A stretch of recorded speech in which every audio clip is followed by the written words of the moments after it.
O programa a seguir tem classificação indicativa livre.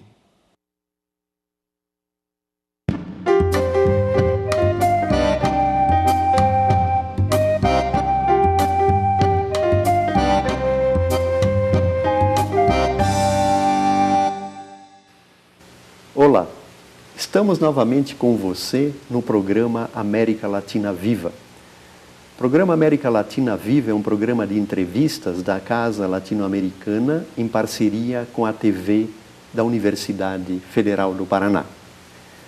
No dia de hoje nós temos uma convidada especial, escritora Maria Rosa Lojo, de Argentina, ensaísta, poeta, romancista, que está aqui em Curitiba justamente para um grande evento em alusão, em comemoração ao Dia da Leitura. E nessa oportunidade, estão transcorrendo as Jornadas Literárias Latino-Americanas, promovidas pelo DELEM, Associação de Professores de Espanhol do Paraná, e gostaria inclusive de fazer uma menção especial à professora Josele Coelho, que é uma das organizadoras desse evento, que nos convidou para brindar esta entrevista com um convite especial para a escritora Maria Rosa Lojo. É uma satisfação, professora, recebê-la no nosso programa. Você que desenvolve esta atividade nobre, que é a escrita, que vai ser um dos nossos temas da entrevista hoje. Você que tem uma história bastante interessante nas suas origens, seu pai era galego, veio no exílio argentino como combatente republicano, a Argentina que foi muito generosa recebendo esses exilados, assim como o México, Sim. Eu gostaria que você então nos falasse dessa sua formação, inclusive o tema da sua conferência, nesse evento, justamente trata da relação entre leitura e escrita. Então, eu gostaria, além de saudá-la inicialmente, de ouvi-la com muita atenção sobre essa sua interessante formação y trajetória. Bueno, usted me preguntó por la familia y los orígenes. Eso para mí ha sido una clave de la escritura.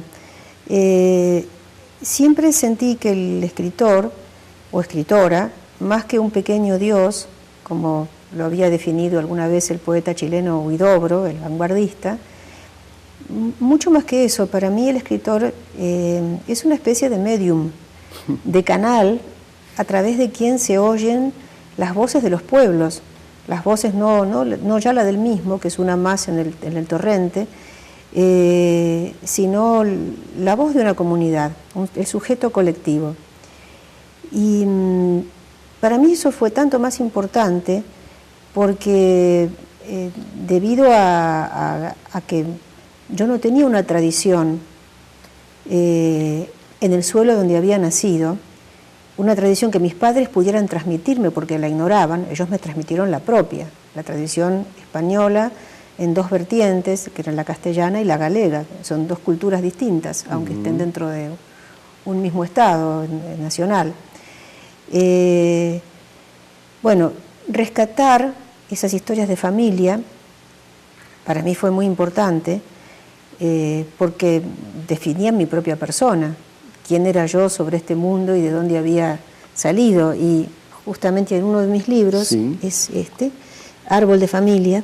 Árbol de Familia. Esta es la última novela que publiqué, no casualmente se llama así, y tiene un epígrafe que dice, que es una copla popular, que dice: soy gajo de árbol caído, que no sé dónde cayó, dónde estarán mis raíces, de qué árbol soy rama yo. Y bueno, todo el libro es esa búsqueda de los orígenes. Por otro lado... con licencia, yo voy a aprovechar para mostrar. ¿Cómo no? Mis padres tenían la obsesión de volver a España, como la inmensa mayoría de los republicanos, y sentían que estaban en la Argentina solamente de paso, y que sus hijos habíamos nacido por esas fatalidades de la historia, que expulsa a las personas del lugar donde deberían estar. esa ambigüedad se mantuvo durante mi infancia y adolescencia.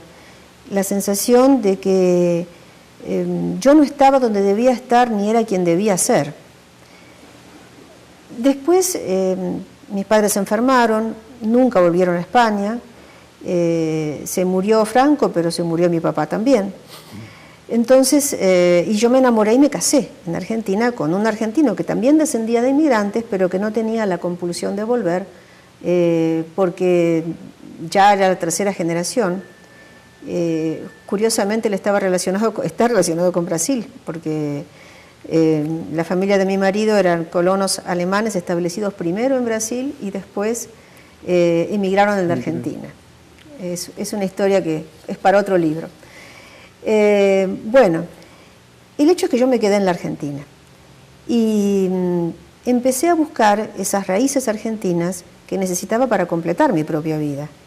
Así fue como investigué y escribí libros que tenían que ver con la historia argentina, que son, por ejemplo, estos otros: La princesa federal, que es sobre la hija de Juan Manuel de Rosas, Finisterre, que es una historia de la lucha de fronteras que mantuvieron los pueblos aborígenes, los originarios, con los blancos durante varios siglos, sí, hasta fines del siglo XIX. Así que siempre he estado yendo y viniendo entre dos mundos, el mundo del origen familiar ibérico y el suelo donde nací, me casé, tuve hijos. Isto é muito forte. E hice mi propia história. Perfeito. Isso é muito forte, não só na Argentina, mas na América Latina, né? Esses aspectos do imaginário, das identidades, né? Sim. Que você, inclusive, juntamente com outros coautores, tem um ensaio, né, sobre o imaginário dos galegos, né? Dos galegos que foram à Argentina, né? Mas os galegos estão em todas as partes, né? Também em Cuba, no Uruguai, né? No Brasil. Dicen que en la luna también. Hay un galego en la luna, es una canción. Então, Maria Rosa, como é que você combina esses aspectos da história, dos imaginários, na sua inspiração como escritora, né? Você que vem nos brindar aqui com uma fala sobre a sua experiência de leitora que a conduziu a ser escritora. Como é que você faria? Em que consiste esse seu exercício de criação literária que você, além de contista e romancista, né? Você é poeta, né? E ensaísta. Você atua em jornais culturais, né? Sim, sim. Em vários deles, né? E a atividade do ensaísmo é muito forte na Argentina, né? É uma atividade que a partir da relação literatura e sociedade se estabelecem conexões bastante interesantes, ¿no? Sí, eso yo lo hago además en forma profesional porque soy investigadora, me dedico a la investigación y a la crítica literaria en el CONICET y en la universidad. Bueno, pero usted hablaba del tema de la lectura y de la escritura. Exacto. Bueno, creo que no hay escritor que no sea lector. Se puede ser lector y no necesariamente ser escritor, pero no a la inversa. A veces no se trata de lectura en el sentido tradicional de leer signos escritos sobre un papel, pero siempre estamos conectados con una tradición literaria que puede llegarnos en forma oral. Yo tuve las dos tradiciones que incidieron totalmente en mi formación. Tuve una abuela castellana, doña Julia, que contaba historias y además cantaba viejos romances españoles y cantaba fragmentos de zarzuela, que los recuerdo hasta el día de hoy, y que dejaron una huella muy fuerte. Creo que, a mí me gusta mucho la poesía popular, creo que define realmente las corrientes más profundas que hay en la sensibilidad de los pueblos, y esas experiencias fueron imborrables para mí. Después las historias de familia que empecé a escuchar a partir de mi abuela, a partir de mis tíos galegos, y de todas las que fui recopilando, que confluyeron en esta última novela, en Árbol de Familia, que es un libro construido sobre las lecturas, pero también mucho sobre la oralidad, que es una fuente muy importante de la escritura. Lo que se ha escuchado decir, lo que se ha escuchado leer. También la práctica de leer cuentos a los niños me parece importantísima, me parece muy formativa. No solo que los lean ellos, sino que los oigan leer, que los oigan contar. Lo que voy a hacer en la conferencia que preparé para este evento no tengo en absoluto la pretensión de decirles a las personas qué es lo que deben leer o cuáles son los libros más importantes de la literatura universal, que son imprescindibles para su formación. Eso ya está hecho. Hay obras bastante difundidas que se llaman algo así como lo que hay que leer o lo que hay que saber, o son compendios muy bien intencionados hechos por profesores acerca de estas cosas. Pero lo que yo voy a trazar es mi propio itinerario como lectora y como escritora, porque para mí las dos cosas vinieron encadenadas. El leer historias apasionantes hizo que yo quisiera escribir las mías propias y que encontrara caminos que solamente yo podía explorar, pero que otros escritores a su vez me habían mostrado. Voy a hablar mucho de las primeras lecturas que todos hemos compartido de niños. Hoy día, las lecturas se mezclan también con los videojuegos, se mezclan con el cine, con, años atrás con los dibujos animados. Todo eso también era importante para conformar imaginarios ficcionales. Pero, por ejemplo, pienso que detrás de mi afán por contar las aventuras de Lucio Mansilla en la Pampa Central, su descubrimiento de los ranqueles, que eran un pueblo indígena desconocido para la mayoría de las personas que pretendían civilizarlos, detrás de la lectura de Mansilla y de esa experiencia que se recoge en una novela posmoderna como es la mía, La Pasión de los Nómades, que está por aquí. Sí, Detrás de eso hay muchos libros de aventuras, empezando por El Quijote, que también es un libro de aventuras, en muchos sentidos, y libros de menor importancia o trascendencia, como, Emilio Salgari, incluso con su héroe anticolonialista, que es Sandokan, o Mark Twain, gran escritor irónico y humorístico de aventuras infantiles, como la historia de Huckleberry Finn. Certo. Maria Rosa, nós vamos aprofundar esses aspectos logo depois do nosso intervalo.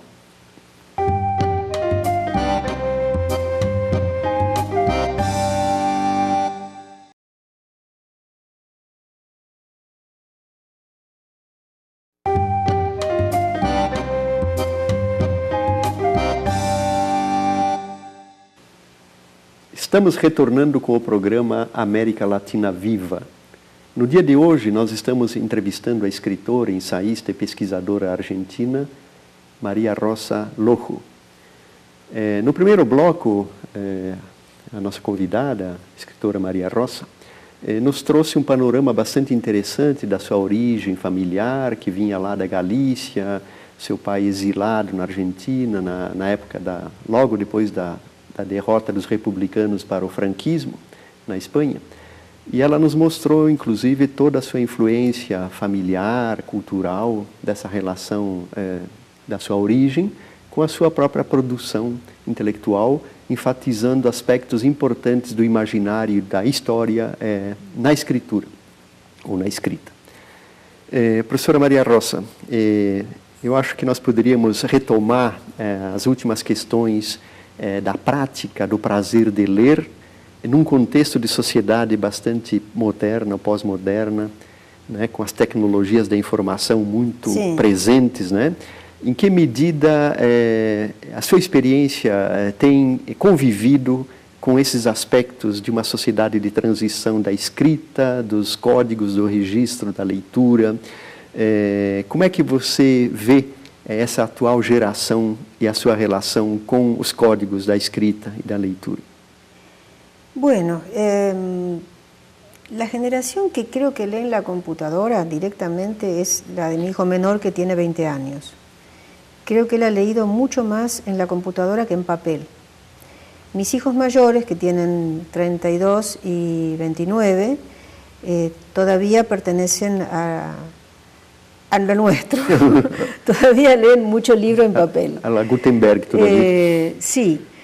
Ahora, creo que el mundo de la tecnología nos ha abierto muchas perspectivas y ha democratizado mucho el acceso a la información. Eso es muy bueno. Hoy día, si uno tiene una suscripción institucional, se puede acceder a bibliotecas de todas partes del mundo. Y aún sin suscripción, un lector que simplemente disponga de una computadora también accede a fuentes de información que antes eran costosas, lejanas, había que ir a enciclopedias. Hoy hay una red riquísima. Y circulan, quizá, bueno, además de los e-books, que no son tan populares todavía como el libro impreso, pero circula mucha producción breve en blogs y en revistas electrónicas.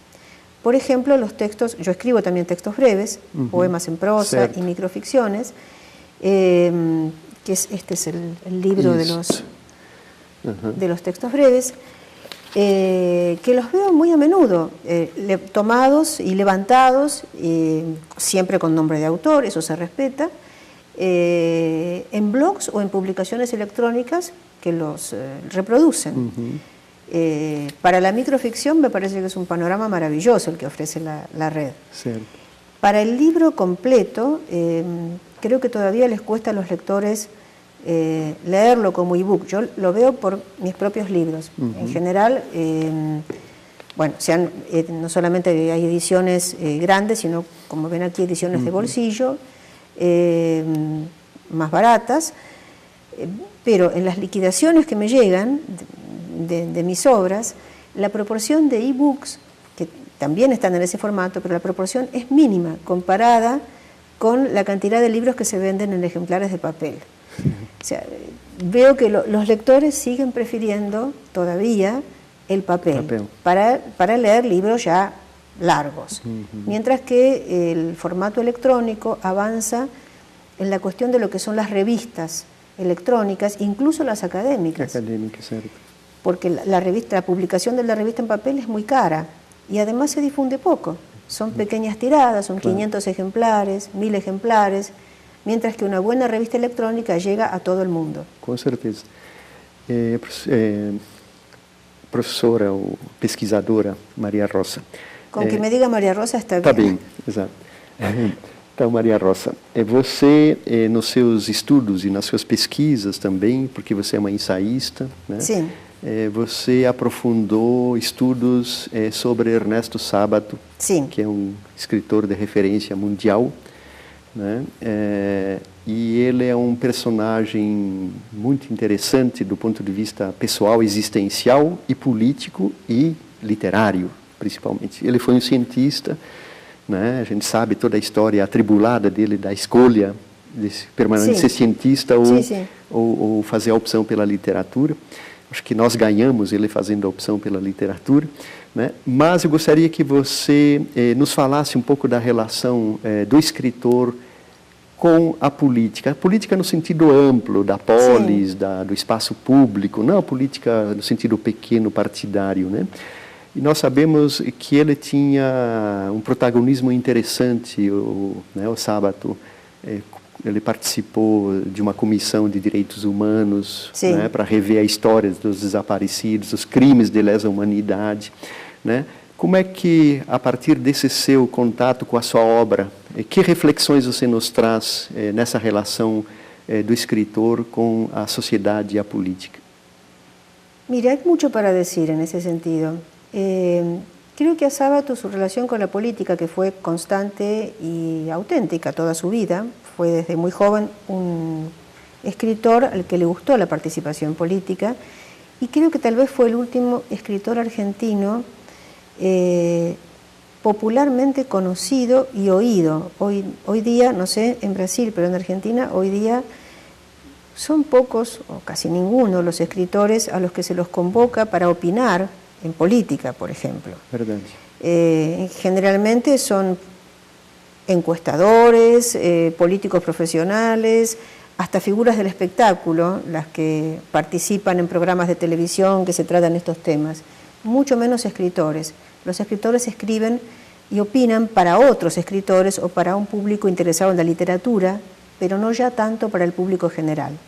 En cambio, Sábato sí era conocido en la Argentina, lo fue mucho a través de su participación en la CONADEP, pero ya lo había sido antes. Él siempre había opinado y había influido en la sociedad.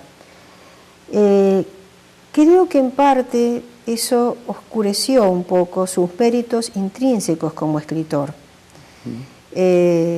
Como surgieron discusiones en torno a su figura pública, que todavía perduran hoy, bueno, por un lado fue el presidente de la CONADEP, la Comisión Nacional para la Desaparición de Personas, pero por otro lado se lo siguió criticando siempre porque en los comienzos de la dictadura militar, la última dictadura militar, él aceptó concurrir a un almuerzo que convocó el dictador Videla y al que fueron otros intelectuales también.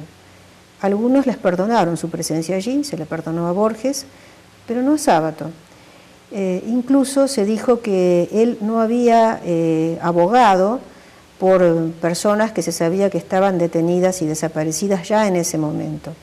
Esto último es falso. Eso yo lo pude comprobar porque como coordiné la edición crítica de Sobre Héroes y Tumbas para la colección de archivos, bueno, fui yo misma a investigar muchas cosas y en la Biblioteca Nacional están los diarios del día siguiente a la entrevista, en los cuales Sábato señala que está totalmente en contra de la caza de brujas, que nota que ha comenzado, y habla de dos personas en particular, de Jorge Ardoy, un famoso arquitecto uruguayo, y habla también de Antonio Di Benedetto. Di Benedetto le agradeció personalmente a Sábato las gestiones que él hizo a su favor en un libro que se llama Cuentos del Exilio, que publicó en Madrid, y bueno, le dedica ese libro a Sábato, al gran escritor argentino Ernesto Sábato, por haber bregado por su libertad en las más altas instancias. De manera que, bueno, hay cosas que creo que deberían revisarse, de las que se dicen sobre Sábato. Me parece que él hizo lo que pudo en un contexto difícil y que él podría haber seguido de la Argentina si hubiese querido, porque ya era un hombre famoso y tenía muchas invitaciones y sin embargo no quiso dejar su país, en el cual no era fácil vivir. Con certeza. Y después tuvo muchas amenazas por haber participado también en la CONADEP. Ahora, toda esta ebullición y discusión en torno a su figura política hizo que en parte se olvidara su mérito literario. En cuanto a lo que yo pienso que los escritores deben o no deben hacer, bueno, eso depende de cada uno. Claro. Depende de la personal vocación que cada escritor o escritora tenga por la participación política, no es la misma en todos. Pero creo que la sociedad no debiera olvidar que los escritores son personas complejas, con virtudes y defectos, y no necesariamente son héroes ni maestros de moral. Ni se les puede exigir que asuman conductas rectoras de la sociedad. A veces lo pueden hacer, a veces no. Quizá también influyó el hecho de que Sábato tenía él mismo una concepción muy romántica del escritor, como representante, testigo y mártir de su propio tiempo, y también como figura ejemplar, y no siempre los seres humanos estamos a la altura de esas figuras ejemplares morales. para mí, modestamente, alcanza con que uno deje una obra de imaginación creativa donde seguramente estarán, si la obra es buena, estarán todos los problemas sociales y políticos de su tiempo incluidos en esa obra. Y bueno, que la conducta personal a lo mejor no está a la altura de lo que se escribe, si no los escritores también serían santos. Claro. Me parece que con dejar una obra densa y plena de significados ya se ha hecho bastante. Com certeza. Maria Rosa, infelizmente o nosso tempo está chegando ao fim, mas eu gostaria que nos breves minutos que ainda nos esperam para concluir o programa, você falasse, porque você, além de ser romancista e contista e ensaísta, você é poeta, escreve poesia. E eu gostaria que você nos relatasse, porque nós vamos passar agora para fechar o programa, numa leitura sua que você fez em Medellín, na Colômbia, de um poema que se chama Estrutura de las Casas. Gostaria que em 30 segundos você nos falasse do conteúdo. Eu ouvi esse poema, achei maravilhoso, de uma densidade fantástica. Você, em 1 minuto, que dura o poema, nos conta a história dessa casa. Bueno, creo que es el poema que más me representa, por eso lo tengo en el portal de mi sitio web. Es mi historia, la historia de mi familia, la historia de muchas familias como ella, la historia de los secretos dolorosos y de los duelos que todos guardamos. Es eso. Muito obrigado. Então nós vamos ouvir atentamente o poema, eu acho fantástico, né?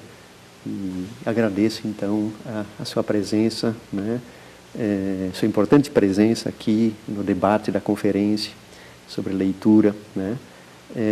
E América Latina Viva, então, fica por aqui, esperando você na próxima semana. Muito obrigado, muito obrigado. Gracias a ustedes, estoy muy feliz de estar aquí. Estructura de las casas. Dentro de un dedal había un salón de costura, donde la abuela bordaba rosas cuando era una niña obligada a quedarse del revés de la luz, para que no la distrajesen los ruidos del mundo. Dentro de una foto del padre había un joven que regresaba a las montañas, cruzando campos ardidos por la guerra, y había cuerpos acabados de fusilar, pudriéndose en el fondo de las pupilas. Detrás de un guante viejo había un hermano desaparecido. En un pastillero vacío acechaba la locura. Sobre los platos cascados comía una familia sentada en torno de una mesa de roble. Dentro de un cofre, la madre guardaba cartas de pretendientes, y con las cartas esperanza y pobreza y plumas que avanzaban despacio sobre el papel rugoso de las vidas pasadas. En tu historia había historias imposibles de limpiar y cuartos cerrados que no se abrirían nunca, porque las estructuras de las casas son cajas chinas, interminables y concéntricas, y de la misma manera misteriosas. Muchas gracias.